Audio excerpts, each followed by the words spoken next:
Yep. Inside, I want to kill myself. We are on an 0-7 run over the last 2 days. After tonight was just complete bullshit.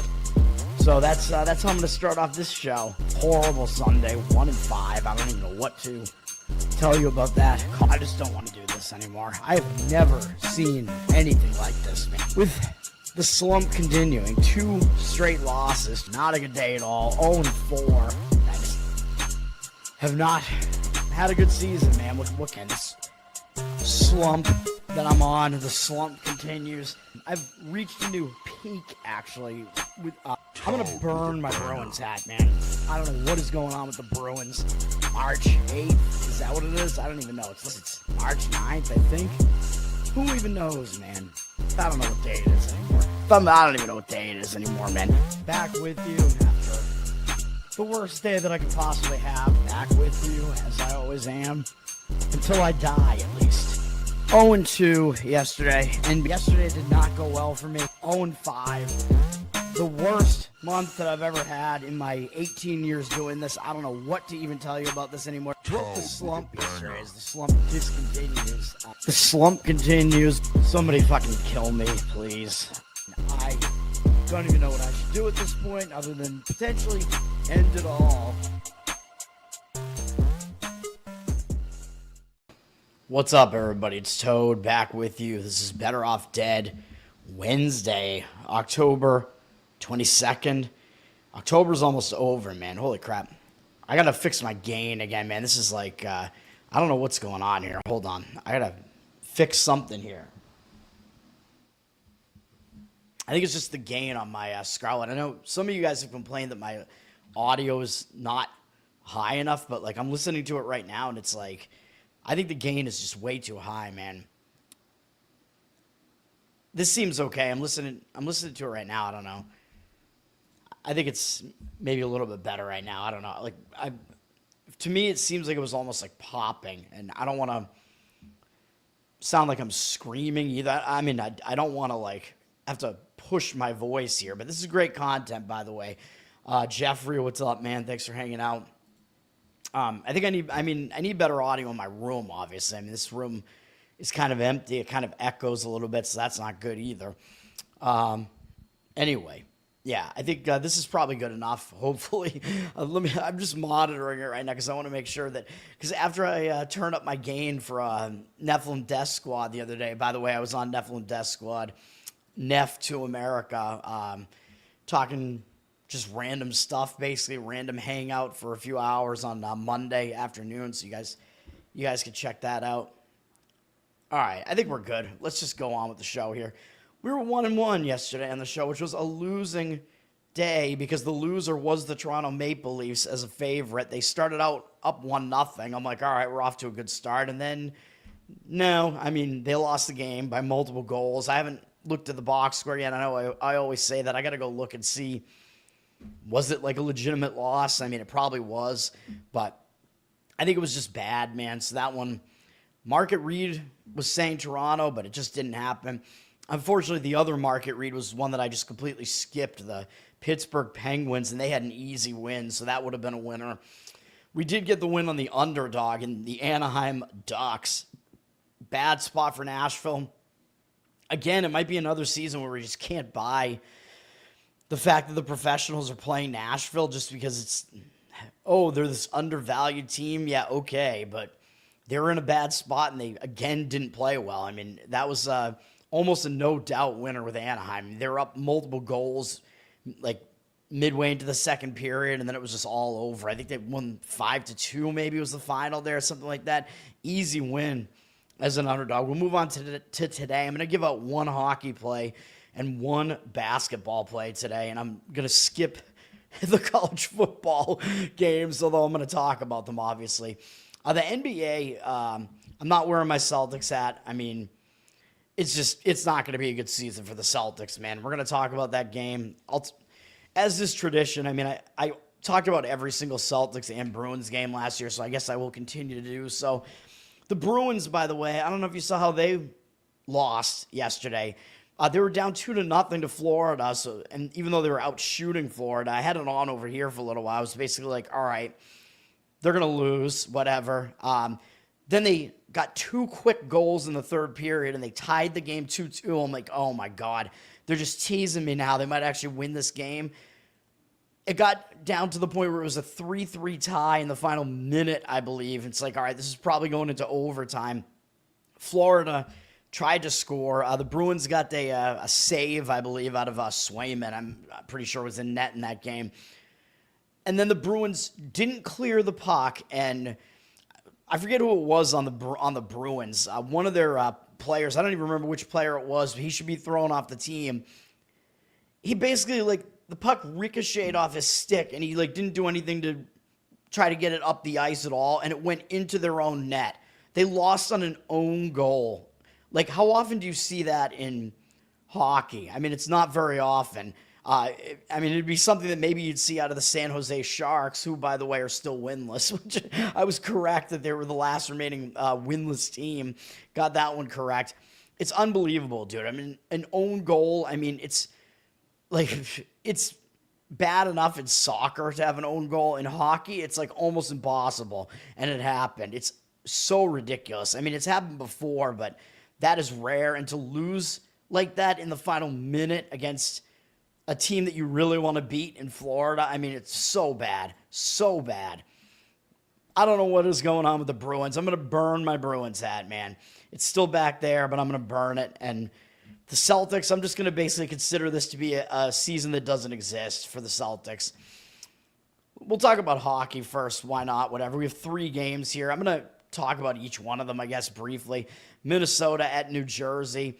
New Jersey, we tried to fade them yesterday. It was a 5-2 loss for Toronto yesterday. New Jersey did outshoot them. Toronto won the faceoff battle slightly, and they had one more hit, so the game was, maybe not as lopsided as the final score looked. There was an empty net goal at the end of that for the Devils. It wasn't completely misleading, but that empty net, by the way, gave Jack Hughes a hat trick, so that's great. Hughes is one of the best players in hockey, though. He's insane.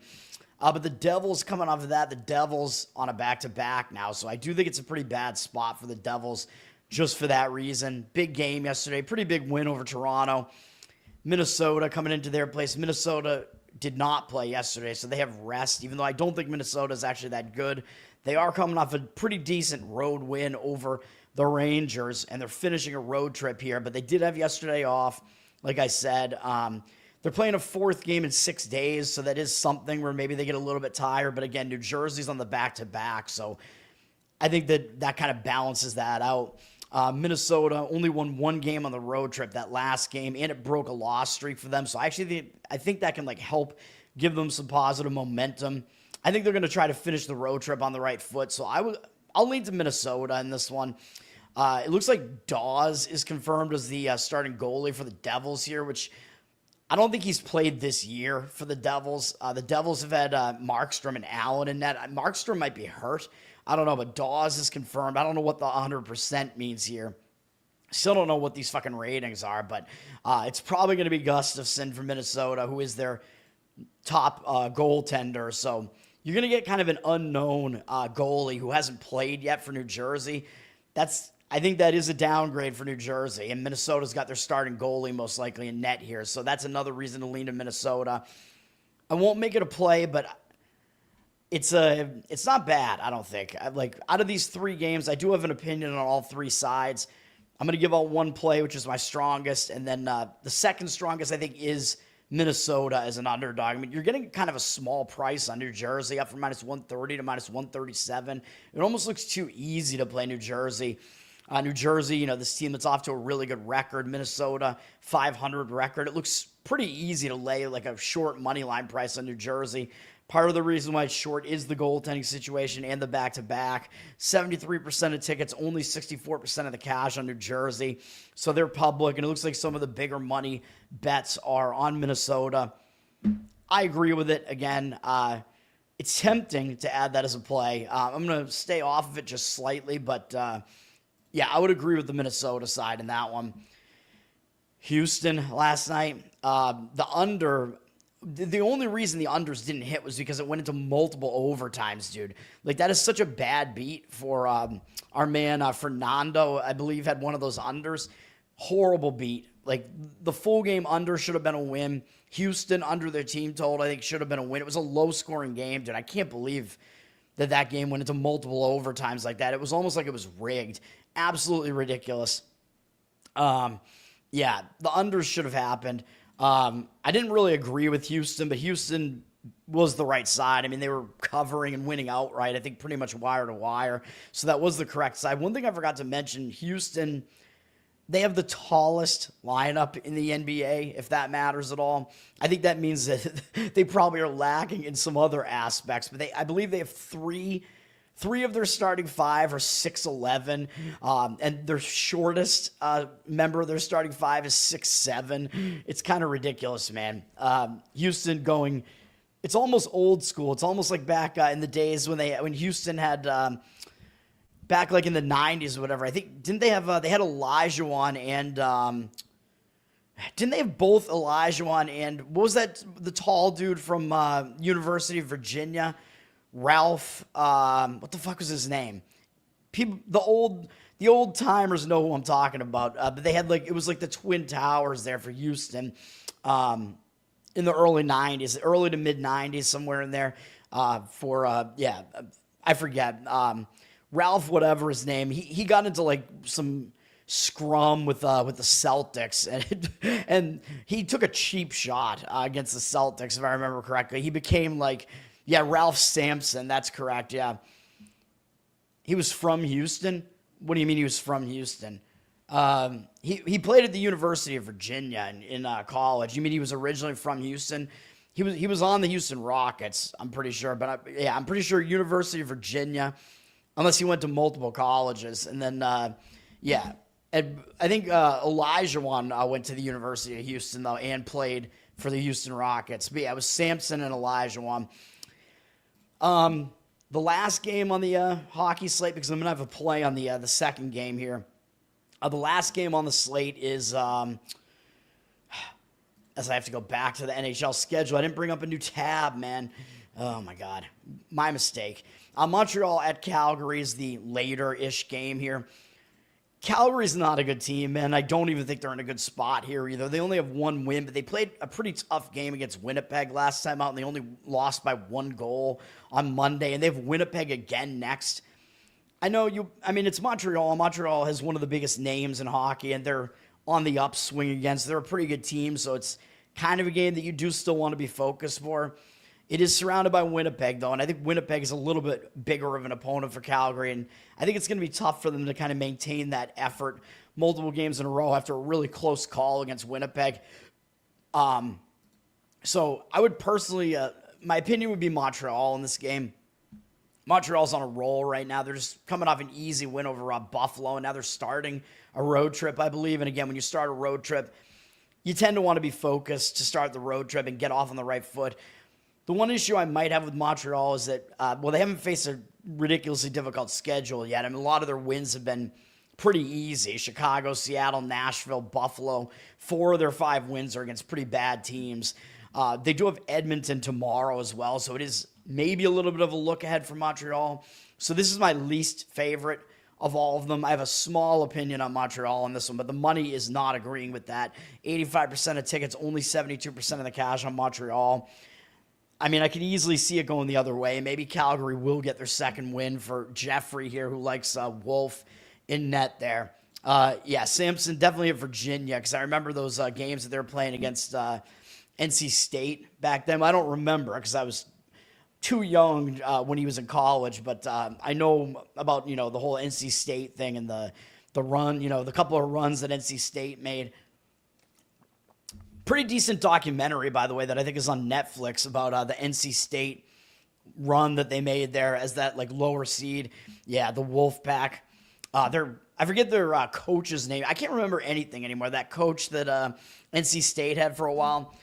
He was really good, man, and he was just a hilarious dude. And then he wound up dying of cancer, I think. That documentary is pretty intense, man. It's a good one. I recommend it. I mean, I like most sports documentaries, but yeah, that one is I think still out there on Netflix.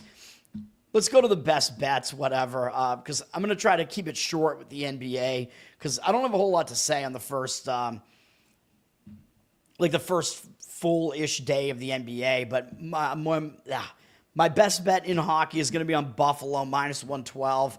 Probably you could see that coming. We're going to fade Detroit. Detroit is a public team at this point because they're off to a really hot start. 82% of the tickets, only 73% of the cash. I mean, to the observer here, like the recreational bettor, it looks pretty weird, right? To basically see a pick'em price here, basically just pick the winner. You got a 2-4 Buffalo team against a 5-1 Detroit team. So what gives would be the question I think people would have.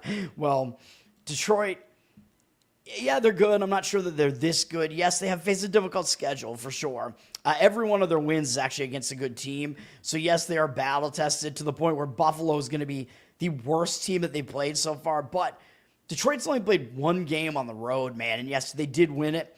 It was at Toronto, but they basically haven't even traveled yet. And I know Buffalo is not that far from Detroit, so it's not really that much of a travel spot either. But at some point, they got to have a flat spot, and I think it might be here. Yes, they're rested, but I don't think this rest is good. Like, when you're on a roll like this, you want to keep playing.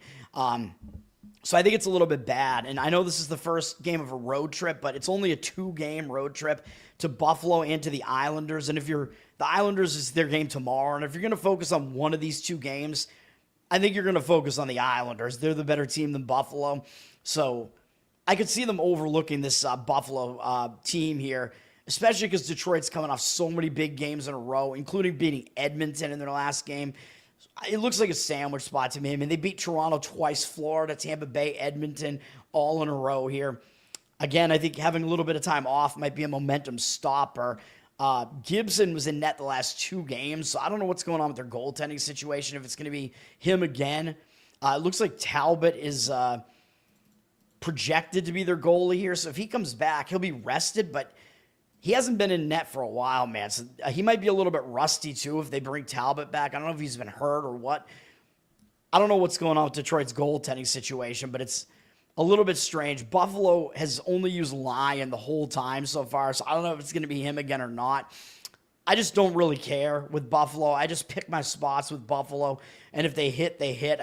Did I give out a play on Buffalo this year? If I did, it would have been a loser. I don't think I did. I think this is the first time I'm giving out a play on Buffalo, but I picked some spots with them where they did pretty well for me last year, but let's go with it again. Buffalo, they're coming off a loss to Montreal on the road. I know Buffalo hasn't played that much on the road either, but they're back home here at this one, so I think they're going to show up focused for this one. It'll be a big game for them.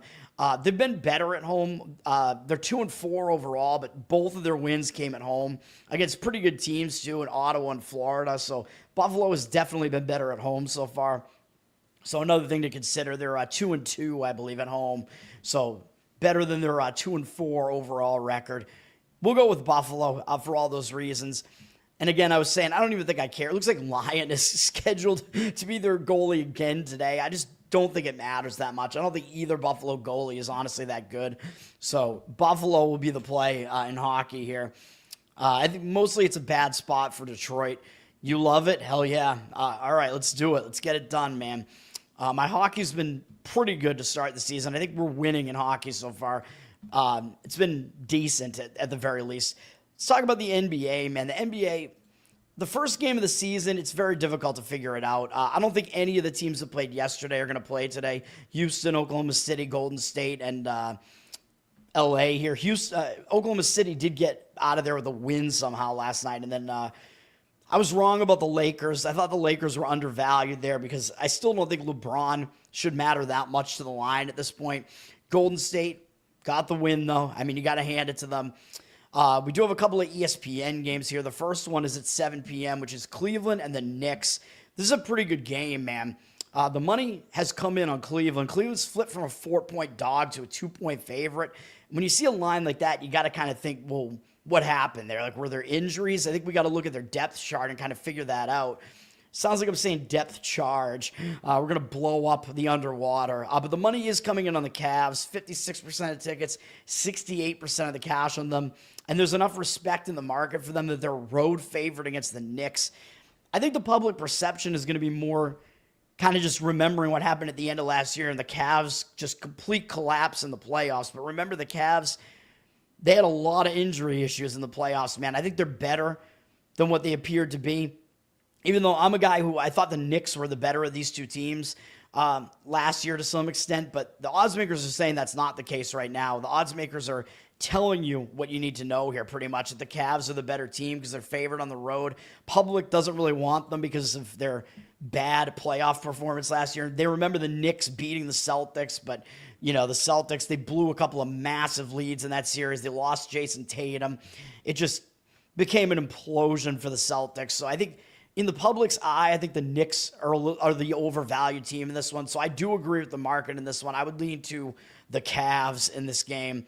Looking at the depth chart, do we have any huge injuries for the Knicks? Mitchell Robinson is going to be out. Josh Hart is going to be out. So, it's a fairly thin roster for the Knicks here. Obviously, they have Brunson, who is their star. He's good. They got Bridges, I believe, in a trade last year, so he's still there. Or actually, is he new to the Knicks this year? I forget when they got him. Anunoby and Karl Anthony Towns are both day-to-day, but it's the first game of the season. I'm expecting them to play. So I think you can expect basically everybody except Robinson and Hart will play. So it's a slightly shorthanded Knick roster, although some of their best players are still there, obviously. Cavs, their main injury is Darius Garland is out. They did pick up Lonzo Ball, though. But everybody else, I think, is good to go. Hunter is day-to-day. Mitchell will be there. I think Mitchell, a couple of these guys were hurt in the playoffs last year, so basically their entire team, except for Garland, is back. So Cleveland is definitely intact here, and that is the way that I would go. I lean to the Knicks. I lean to the Cavs in that game against the Knicks. Have some guys out. Yeah, that's... My hesitation is maybe, did the line move too far in the direction of the Cavs because of the Knicks' injuries? Maybe. That was a pretty big move. I don't know. Towns is out. You think is he actually out? I don't know if that matters that much, but I don't think Towns is as good as people think he is. He's sassy. Let's put it that way. He's listed as day-to-day. His sexuality is questionable. That's true. Shane Gillis made a joke about that at the ESPYs, and people I don't think really loved that. I thought he was good at the ESPYs. I liked it. I think Towns is going to play, but we will see. Miami and Orlando is kind of an interesting one. These teams basically perennially make the playoffs at this point. Orlando's an 8-point favorite, and it looks like they're getting a little bit of the cash percentage too. 74% of tickets, 77% of the cash on Orlando. Orlando's definitely the better team. Miami is well coached, though, with Spoelstra still there. He seems to do a lot with very little at this point with Miami. Of course, Miami doesn't have Butler anymore. They have a pretty questionable roster. They still have Adebayo. They picked up Andrew Wiggins, so that was kind of their big get. I think that was an offseason move, I'm pretty sure. So they're one of those teams, though, I don't know, you need to wait for them to gel a little bit because Wiggins is going to be like a new star that they have on their team. I believe he was on Golden State last year. You can correct me if I'm wrong. But they're going to have to kind of get used to this new roster rotation that they have there, so they might not have total chemistry right away. So that's kind of the issue I would have with looking towards Miami in this game if that's what you were thinking. Orlando...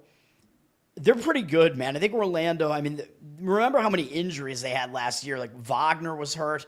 Do they only have him now? They used to have both Wagners. They had Franz and Mo. Oh, they do still have Mo. Mo is still out, but Franz is the better of the Wagners. Only second to Richard Wagner, is that his name, the composer? He's the top Wagner, but Franz is right up there. So Franz is back. Suggs was hurt in the playoffs too, and he's listed as day-to-day. So any day-to-day here, double D titties here, I'm expecting that means they're probably going to play. Banchero is going to play in this game. Banchero. So basically, Orlando's pretty much back to full strength here for the most part. I would lean to Orlando, laying the points in that one. I think they have more continuity there. They're getting their guys back. They might be a little bit undervalued because they just fell out of the playoffs last year with all those injuries and because they were facing the Celtics, who were a better team than Orlando and had way more experience. the line moves because of injury, or I think it was both injury and smart money on the Cavs. Looking at the market read there, I mean, a 6-point move is kind of crazy. So maybe that does indicate that maybe Towns is out too, but I think it was both. I think the books had to just adjust the line because of the injuries, but I think I'd have to look and see what the line moves actually were. Like if you see a sudden like move of 3 points or something, that would be like that was the injury adjustment. But then if you see like a slow creep of the line continuing to move, that's like the money moving it. All right. I mean, if you want me to talk about any of these other games, I will. My one play is going to be on the 76ers and Celtics game, so I'll hold off of that right now. Detroit-Chicago, kind of interesting. The money's actually indicating on Chicago pretty strongly here. 69% of tickets on Detroit. 69% of the cash on the Bulls here, which I don't know if that is Bull or if it isn't. The Pistons, maybe they're a little bit overvalued right now because they looked pretty good in the playoffs last year, man. They made a nice little, not really run, but they had a chance to knock the Knicks out of the playoffs. I think it was the Knicks, right? Detroit had a chance to knock them out of the playoffs last year. Detroit's definitely an up and coming team again right now, man. Of course, they have Cade Cunningham, really, really ridiculous. He's really good. They got him. They got Tobias Harris. They picked up Duncan Robinson, who came over from Miami. One of the weirdest looking guys in the NBA. I've seen him play live too, but he is a 3-point shooter for sure. He can do some other damage as well. Detroit's going to be good again, man. Chicago, I think Chicago kind of made their name as like a defensive team the last couple of years, but they lost Caruso because he's on Oklahoma City, which I think might have been in the Giddey trade. Giddey, don't know how he's still in the league after the stuff that was going on with him and, I don't know, sexual contact with minors or whatever. I don't know what's going on with him, but yeah, whatever. Chicago, I think they're kind of a team that just people don't really pay attention to right now. Like, they're better than people think they are. They're going to be missing Kobe White in this game and Zach Collins, I guess, but the rest of their guys are there. People just don't know the names that Chicago has, so they are kind of under the radar because of that. Is it worth, firing on the Bulls plus the points here? I don't know. I'm not going to give out a play on it, but, maybe. But the Pistons, they do have all their guys back, like, coming back again, and they're on the upswing. So I don't know if I'd really want to fade this Pistons team right now. But as far as, like, the public perception, yeah, I think the perception might be a little bit too skewed towards the Pistons. There was a jump in the line. What was the move to, and when was it? Yeah, so I think there was an injury move on that one.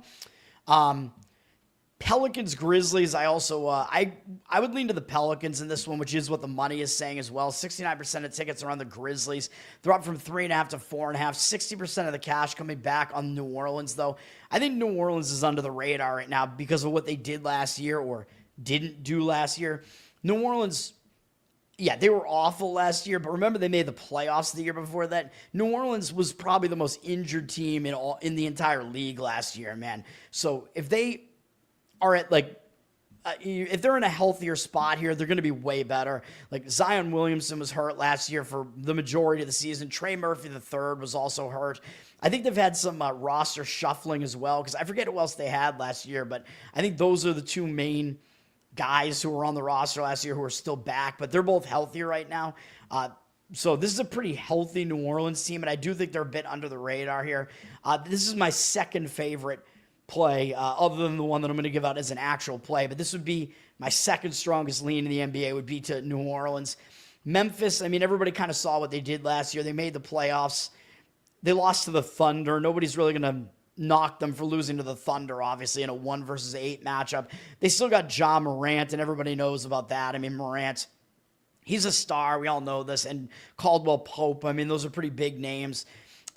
Decent roster for them, and they do have Wells back. They have a lot of their guys back. Zach Edey is hurt, though, so they might kind of suffer in the interior there with their big man out, with Edey out. So just something to keep in mind there. And Scottie Pippen Jr. is out too, man, which I don't know if that really matters. He's kind of a role player. He's not his father. But, yeah, Memphis, I mean, they could suffer on the interior a little bit, and New Orleans might be able to actually take advantage of that because they got Zion, man. So Zion might be able to clean up a little bit on the inside. Could wind up being kind of a matchup issue for Memphis there as well on the interior. So, yeah, I would lean to New Orleans in that one. What else we got? San Antonio and Dallas. San Antonio maybe a bit under the radar as well here because people didn't really see what they're capable of last year because Wembanyama got hurt and he had he didn't get hurt. He had a serious, what was it? Like a blood vessel issue of some kind or something like that. Like, I don't know. I don't remember if it was like a deep vein thrombosis or like an embolism. What the hell was it? I forget what it was. It was something that it's like, you'd think that a guy that would have that would never play again, but that's not going to be the case with him. I think San Antonio is under the radar here too. And Dallas, even though people were making fun of them last year for the Luka trade, I think the hype is kind of back on the Dallas train a little bit here because they drafted Cooper Flagg. So everybody kind of wants Dallas again here. But remember, Flagg he's a rookie, man. So it's going to take him some time to adjust. He might be overvalued a little bit here. He's got to adjust to the NBA. He's got to adjust to a new team here. So I don't know if Dallas, I think they're going to be good, but I don't know if they're going to be like crazy good out of the gate. The money is actually coming in on Dallas, and I kind of disagree with that. They did drop from 2.5 with juice down to 2.5. So the odds makers are basically giving Dallas like almost just home court and nothing else. I think home court in the NBA is like 2 points though. Maybe. 65% of tickets, 78% of the cash on the Mavs. So the money's kind of coming in on the Mavs. Of course, I want to fade the Mavs anyway because they're owned by Miriam Adelson. That's reason enough to hate the Dallas Mavs, man. I'm more of a fan of their previous owner, Mark Cuban, and I'm not a Mark Cuban fan. And now he sold off the team to the Adelsons. I mean, it's just so ridiculous, dude. I mean, we know what's going on there. The largest contributors to Israel. I don't want to get this channel nuked, but yeah, I mean, maybe it's my bias that wants to fade Dallas, but I do think the Spurs are under the radar here, man. They're going to be without De'Aaron Fox, though. He was a guy that they traded for. They got him from Sacramento last year. He's definitely a good scorer. He's kind of a defensive liability. He's going to be out, but I think the rest of the team could kind of just overcome that. They got Castle. He's good. Wembanyama is back. They got my man Luke Cornett, who's not on the Celtics anymore, and Kelly Olynyk, although he's hurt, not on the Celtics anymore. They got all the Celtics big white guys, man. So I'm going to be a fan of the Spurs for that reason. I have a Wemba jersey back in my room. Maybe I should put it on. But yeah, I mean, Wemba is a matchup problem for a lot of teams, man. He's a freak. Like, he's over 7 feet tall or whatever, and he can shoot from the outside too. He can do like everything. But this is a team that's going to be a bit under the radar, man. To the point where Champagne is actually a backup on this team. Like, he's going to be like kind of a sixth man type of guy, but I thought he was in the starting lineup. So San Antonio, a little bit of depth there. Dallas, as far as their depth chart here. Whoops, I think I just brought that up in a new window. What did I do? Did I screw that up? What did I do? I don't know what I did there. Hang on. Oh, no, I brought it up in a new tab. I don't know what that was. My mistake. Yeah, so Dallas, I mean, we know they got Anthony Davis last year. That was the trade for that was when they traded Luka. So he got hurt almost immediately, remember? So he's back, but he hasn't played that much with Dallas. I think he came back maybe right towards the end of the season. So maybe he needs to get a little bit more chemistry as well. I mean, Dallas, they kind of pieced this team together late last year. So these guys aren't totally used to playing with each other. They got D'Angelo Russell now as well. They got Klay Thompson last year from Golden State, I believe, as well. Or he might have been there prior to last year, actually, like to start the season last year. But it's a bunch of new pieces, man. Cooper Flagg's going to be in the starting rotation. PJ Washington, very good defender. He's coming off the bench. Gafford is day-to-day. He's also really good coming off the bench. Derek Lively looks like he's going to start. That trio of Washington, Gafford, and Lively, they came up huge in the playoffs a couple years ago. This Dallas team is pretty deep too, man. So I don't know if I really want to fade them, but I think Dallas is going to be really good this year, to be honest. And they're a deep team. They're a very talented team. They got to stay healthy, but out of the gate, I think they might have a few chemistry concerns there. So that would be my concern there. Scottie Pippen Jr. had a backiotomy. I'm not really sure what that means, but all right. He had his entire back replaced. Zach Randolph, I don't know. Is he a commentator somewhere, a coach? I don't know. Tanking injury? No, I mean the Wemba thing was real, man. Like he wasn't allowed to play. Like the doctor said that he couldn't play. I'm actually shocked that he's able to play now, though. Like I don't think they made that up. Because San Antonio could have potentially made the playoffs last year if they were healthy. Let's go to the best bet here that I have, and that's going to be I'm going to fade my Boston Celtics. I'm going to take the Philadelphia 76ers here, who were, I think, maybe one of the most undervalued teams last year just because they didn't stay healthy and they didn't stay intact as a unit, man. Part of it was that Embiid is a complete head case. I get that. But Embiid is here right now, and the Sixers the last 2 years, they're way better with Embiid playing than when he's not playing. Like, when he's not playing, they win like 30-something% of their games. And when he is playing, they win like 70% of them. So Embiid makes a huge difference as long as he's actually trying to win and playing focus. And at least in the first game, I think you're going to get focus. You're playing against the Celtics, who everybody knows won the championship 2 years ago. They were one of the favorites to win again last year, and then injuries just destroyed them. And now the Celtics have pretty much blown apart the team. Like, this is a rebuilding season almost for the Celtics here, man. So I don't know why the Celtics are a 3.5-point favorite. I don't know why it seems like the money is coming in on them. I don't get it. If they win, I'll be happy because it's the Celtics, and I don't like the Sixers, but I don't see it, man. And they can win and not cover, too. They're up from 2.5 to 3.5 here. 74% of tickets, 83% of the cash on the Celtics. At first, to me, I thought I saw the line move down to like 2, and the cash was coming in on the Sixers earlier. Now it's like completely flipped, where now the cash looks like it's coming in on the Celtics. But again, I don't agree with it, man. Yes, it's the home opener for the Celtics. Yes, they're coming off an extremely disappointing result, getting knocked out by the Knicks last year. So yeah, the Celtics, they're going to want to, atone for that. But by the way, who are they playing on Friday? Oh, yeah, they're playing the New York Knicks on Friday. That is a huge revenge spot for the Celtics. You know they have that game circled, dude. And I believe, did the Celtics lose in New York in 6 games, too? Am I right about that? So that might be a return to the scene of the crime, too. Either way, that is a huge game, man. Like, the team that knocked you out of the playoffs, that's like the only revenge that matters. You're going to be focused on that. I think the Celtics, even though it is their home opener, it's possible they even take the Sixers lightly here. Even though the Sixers seem to always play the Celtics really tough, though.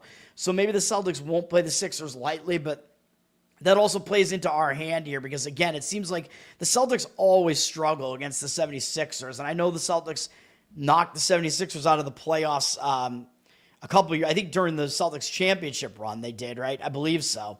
But and Tatum had a huge game against them. But we know Tatum's not going to be here. Tatum broke his leg against the Knicks last year, and he's going to miss.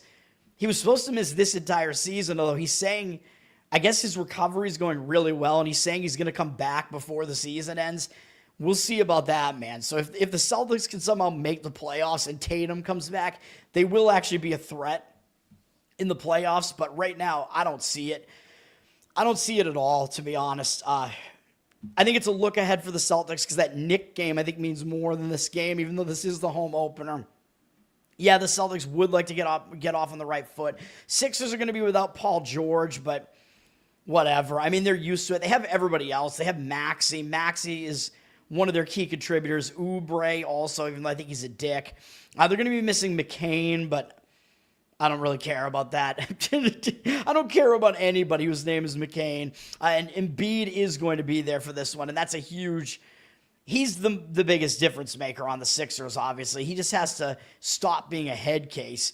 And they're going to have to work in Edgecombe, who was their, I believe, their top draft pick that they made this year. Edgecombe out of Baylor. He's a really good player, but he's going to have to take a little bit of time to gel. But I still think this Sixers lineup is more intact than the Celtics lineup. When you look at the Celtics depth chart, you're going to be like, what the fuck is this? So I just don't see why the Celtics would be favored here. And I think the Celtics are kind of relying on that name recognition, man. Like, I think that's why the Celtics are favored like this. Like, I don't think they're the better team right now over the Sixers. So giving the Celtics more than home court advantage here doesn't make any sense to me. yeah, I don't see it. I think when the Sixers are healthy, even without Paul George, I think they're better than what the Celtics lineup is putting out there. And people are just remembering last year, and the Sixers were just a terrible team last year. But again, it was because everybody was out. Like, their star players are just injured constantly. George was injured, Embiid was injured, Embiid was suspended. They were never intact. And everybody remembers the Celtics being good, but the Celtics, they only have 2 returning starters. Jaylen Brown, he's day-to-day, but he'll play. And Derek White. Sam Hauser is going to be in the starting lineup, which is ridiculous. He was part of the Celtics' really deep bench the last few years. He's going to be in the starting lineup. They're going to have Anthony Simons, who was one of the guys they traded for. They traded, that was the Porzingis trade. I think they got Simons from Portland. Is that right? I believe that was that trade, right? I forget which fucking trade was which. Simons, he could score. He's a good shooter. He's a total defensive liability, so that is not something that the Celtics are used to. Derek White is also not used to being the point guard because you remember the Celtics had Drew Holiday, so they have no more Holiday. Actually, I think that was the Holiday trade that they got Simons. I think Holiday went to Portland. Is that right? I don't even remember, man. But Celtics don't have Holiday, Horford, or Porzingis anymore, or Tatum anymore. So, like, that's 4 of their top 6 guys are gone from last year as far as to start the season. Tatum's still there, but he's hurt, obviously. And that means their starting center is going to be Kata, who, I kind of like Kata. I think he puts in a lot of effort, but I don't know how good he really is, man. So this is a total mash unit here, man. And I love Derek White. He's awesome. He's a very good defender, but he's not used to being in the point guard role and being like the distributor necessarily either, because that was mostly Holiday last year. So I don't like it, man. I really don't. This Celtics team, I mean, they might still have some depth. I mean, Pritchard is still there. Shireman was one of their draft picks the previous year. He's going to work his way in. He's a 3-point shooter. I don't think he's a good defender. They grabbed Luka Garza, who looked good in preseason, the unibrow guy from the University of Iowa that people might remember. I think he was on the Dallas Mavs, and he didn't really work out that well. I just don't know, man. And Hugo Gonzalez was the first draft pick the Celtics grabbed, who he looked good in preseason too. We don't really know what he is exactly because they drafted him out of Spain. So I don't know, man. We'll see. Maybe the Celtics will coalesce into some okay team this year, but right now I don't think so. Out of the gate with this many moving parts, this many new pieces here, I think they have like the most turnover out of any team in the NBA right now, and in the negative direction. So take the Sixers plus the points in that game. That's going to be the way that I start off the NBA there. You're a Sixers fan, man? Well, I guess for your sake, hopefully it happens, but I'm going to still root for the Celtics, but the Celtics are just fucked, in my opinion. Celtics, they do have Max Shulga. I love Shulga, dude. My bracket entry last year was called Pour Some Shulga on Me. Shulga was at VCU. He's a really good player, man. So I don't know if it's going to translate to the NBA necessarily, but he can do a lot. He's physical. He hits threes. I like that guy. So I like that the Celtics have him, but I don't know. We'll see. Sixers are going to be more up-tempo. Well, so are the Celtics, which that's another problem. The Celtics are going up-tempo now. That's a drastic change to what the Celtics were doing the previous couple of years under Joe Mazzulla. The Celtics were a half-court offense, man. That's what they were doing. Distribute the ball, look for good shots, slow the game down. The Celtics are going to be completely flipping that on its head and running a high-tempo offense now. That's not going to work out right away either, man, even though they looked pretty good in preseason. But come on, man. I mean, that's preseason. So I think that's bad as well. I'm not going to bet you, man, because I said that the Sixers are going to probably win this game, so I'm not going to do that. $1,000? No. I would bet on the Sixers in that game, like I said. Maybe I should just start actually betting again. The Sixers got Janai Broom too. I didn't even know they had him. He might get into the mix as well. He was the star player on Auburn the last couple of years. I called him Johnny because Janai is just such a stupid name. All right, let's go to college football, and that'll be the end of the show here. So we got 2 plays today. College football, we have more Conference USA action. I don't know when the midweek maction is starting. We're going to have Sun Belt tomorrow. Tomorrow's game is horrific.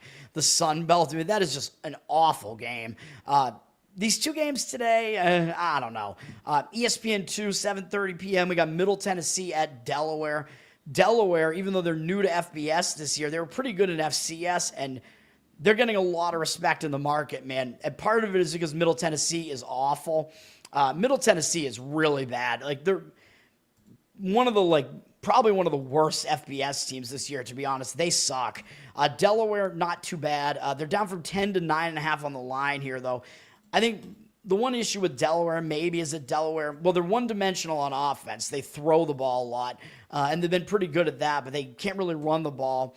The money's coming in on the Middle Tennessee side. I think part of it may just be because Delaware, new to FBS and maybe not used to being in the role of being a huge favorite like this. 54% of tickets are on Delaware, 63% of the cash on Middle Tennessee, though. Looking at the schedule, there are some scheduling dynamics that kind of have me leaning towards Middle Tennessee a little bit, mostly that they're coming out of a bye, and they went into the bye on a bad note. So they haven't played since October 8th. And that was a home game. They got a home primetime game for their first midweek game was a home primetime game against another FBS newcomer, Missouri State. I believe Missouri State was a small road favorite in that game because Middle Tennessee is that bad. And Middle Tennessee, they played competitively in the game, but they lost the game. They only have 1 win this year, and it was an underdog win on the road at Nevada. But I think if you look into that, it was a misleading result. So Middle Tennessee is pretty bad, including getting blown out by FCS Austin Peay.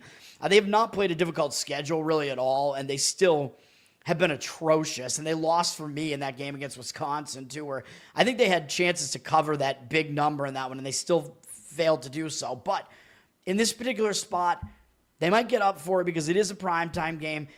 They went into the bye on a 3-game losing streak, and I talk about this every time we see a bye. I talk about it. When a team goes into a bye on a bad note, they tend to use that bye to fix problems and fix what's wrong. So I think the bye came at a decent time for them.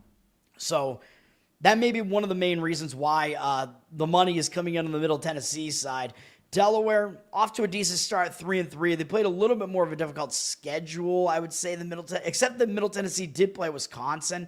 But Delaware, they've played some of the better teams in this conference already, though, I would say. Western Kentucky, Jacksonville State somehow is still near the top of the conference, even though they lost Rich Rod. Delaware has had some better performances, though, pulling off the upset, not pulling off the upset, beating UConn, was that an upset? I think it was. Yeah, that was an upset. Delaware upset UConn at home. That was a good win for Delaware. They blew out FIU. I know FIU sucks, but pretty good to blow a team out like that on the road. And Delaware played pretty competitively against Western Kentucky. Last week they played on Wednesday.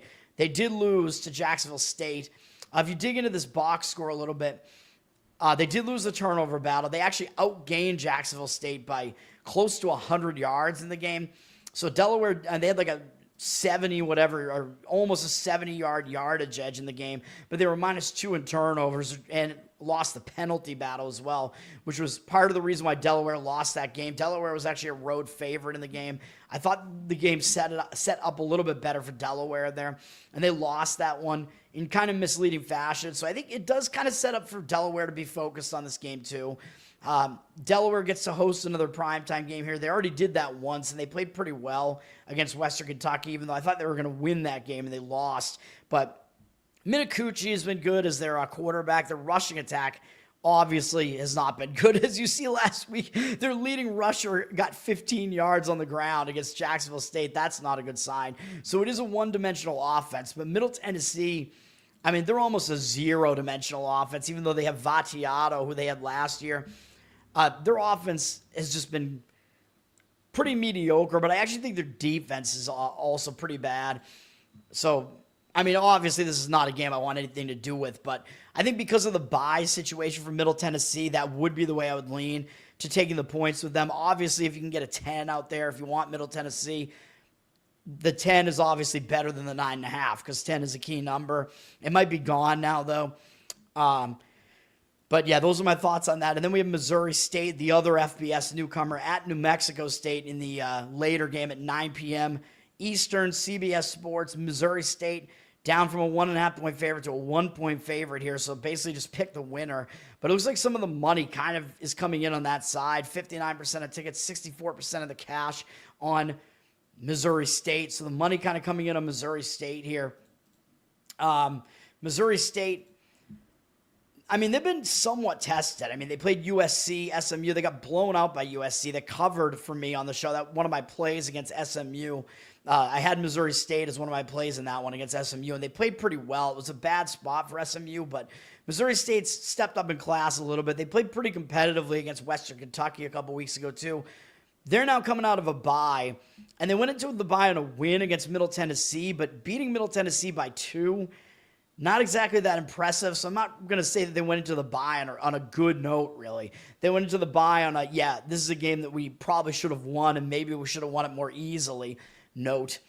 One thing to keep in mind is they did lose their quarterback, Clark, so Bailey came in and played in that game against Middle Tennessee, and he did well, but Middle Tennessee is a pretty bad team, like I said. I would pay attention to see if Clark is coming back because they've had plenty of time to try to get him back. They had the buys, so they haven't played since October 8th, so they might have Clark back in this game. And if he does, I think that'll be a big deal. I think he is probably still better than Bailey, although I don't know too much about these quarterbacks here. New Mexico State, not exactly a good team, though, and I think New Mexico State doesn't do that well at defending the pass, and Missouri State does mostly throw the ball. So if Clark is back, that will help them out in this spot as well. New Mexico State sitting at 3-3. I believe they had a bye last week. They did not have a bye, excuse me. They played last Tuesday. They had a close game, man. So New Mexico State actually isn't in a very good spot because they were 11.5-point underdogs against Liberty, and they almost won the game against Liberty. So New Mexico State was hanging in this game against Liberty. They actually took the lead in the fourth quarter, and they still had the lead until a touchdown in the final minute is how Liberty wound up beating New Mexico State. Liberty, big favorite in that game, even though Liberty is down this year. That was a big game for New Mexico State, man, and they almost pulled off the huge upset. New Mexico State, I think they're definitely the worst of these two teams. They have not played a difficult schedule so far. They're like the toughest opponents they faced were Louisiana Tech and Liberty. They haven't faced any power conference teams. So Missouri State is more battle tested as well. New Mexico State's coming off a difficult game, again, where they almost pulled off an upset. So they might be a little bit hung over here, even though they are getting to host a midweek game here. They do have Western Kentucky up next, too. And Western Kentucky is still near the top of the Conference USA. It's 6-2, 4-1 in the conference. New Mexico State also hasn't really been able to run the ball that well, even though I almost thought that was kind of what they were trying to do, was run the football, but they're just not doing it well. So, yeah, I would agree with Missouri State in this one for sure. Missouri State with the week off. New Mexico State coming off a game where they almost pulled off an upset. I'm tempted to give it out as a play. I don't think I can quite get there with it. It's close. This is the closest that I've seen this week so far to a play. I like Missouri State in this one. I'm tempted. I'm going to stay off of it. I'll stay off of it, but I think it is tempting to play Missouri State there. I think they're the right side in that game. That's going to do it. Delaware inspired by Flacco. Resurgence. I'm not so sure about that. It's been a long time. Loser of Celtics Sixers treats of Buffalo Wild Wings. I don't want to have anything on the Celtics, man. I'm too much of a I will only have a bet where I feel like I have an edge for the most part. Buffalo Wild Wings, I will if I go to Buffalo Wild Wings, I also have to get the Blazing Wings, and I'm going to be probably having a numb dick again because of it. Yeah, I saw that. I want to watch that. The Mob documentary. I forget what it's called, but yeah, the Philly Mob documentary. I like the Mob documentaries, man. I'm going to watch it at some point for sure. All right, that's going to do it. Jeffrey, thanks for hanging out, man. The only one here. We'll have we just have a friendly disagreement on the game here. I will root for the Celtics, even though I also want to be correct about my play. My plays today, once again, Buffalo Sabres. Money line, Philadelphia 76ers plus the points. That's going to do it. Learn to Toad on Twitter and Learn to Toad on Instagram. Better Off Dead. Like, subscribe to the show here. Everything helps me out here, man. Let's boost this channel. Still got to get to at least, the next threshold is 500 subscribers. I want to get to that, man. I want to blow this thing up somehow, but maybe people just don't like to listen to my ranting, or not even ranting, but just being too autistic about everything. I didn't miss anything today, right? I don't think I did. We'll be back tomorrow with NFL. We got the NFL Thursday game, and I think, yeah, there's that one really ugly college basketball game tomorrow, and I'm assuming, but now we're NBA, NHL season, so we're going to have NBA and NHL every single day now, too, for the most part. Actually, Major League Baseball doesn't start. Did I totally forget about the World Series? The World Series doesn't start until Friday, okay. So I was like, oh, shit, that would have been a huge misstep of mine. I think the Dodgers are going to win the World Series, though. I'll just put that out there right now. The Dodgers are over -200 favorites to win the World Series, and they were going to be a smaller favorite slightly against Seattle. So they're actually a heavier favorite against Toronto than they would have been against Seattle. Toronto is probably the only team that was left in the playoffs that have a bullpen that might be worse than the Dodgers bullpen. Both bullpens are not that good, but that Dodgers rotation is almost insurmountable, and they're favored on the road in game one, and they're rested. Doesn't look good to me for Toronto in that series, man. I'll be honest with you. I think the Dodgers are going to win that thing and go back-to-back. But that'll do it. Again, Better Off Dead. Like, subscribe here. Give me a review. Listen on Apple and Spotify. All of that helps me out as well. Want to get to 500 and then 1,000 subscribers here on YouTube, too. Get this thing monetized. Everything's going to help. Learn to Toad on Patreon, patreon.com/LearnToToad. Spotify feed, I know I've been a little bit slow with it. I did one of my requests, though. Even though my gain was too high on my mic, I did one of the subscriber requests. I don't even know if he's actually at that level or not, but he messaged me, and it was Charles. You guys know Charles. He's hanging out in the chat a lot here, so I did Monster Mash for him. It's only on Twitter right now, but I got to get it up on YouTube. On Covered in Uke on YouTube. That's my Uke channel on YouTube. I got to get it up there, and patreon.com/LearnToToad on the Spotify feed that's up there. And then, you get prioritized requests. Got to think of some more content to do for that. I know I've been talking about ukulele request streams. I got to start that at some point. I feel like I'm so busy analyzing sports. It's ridiculous. When I first start doing it, I will probably not have it behind a paywall, though, because I want people to get into it first and then maybe start paywalling some of it. That's going to do it. They don't like money. That's right. Thank you, sir. I've been doing well over the last month or so on this show, like since football started. Football, I know we've hit a little bit of a lull, but let's turn it around. Let's get some wins in football this week. I hate the NFL board this week, though. It's a small-ish board this week because there are a lot of teams on bye this week.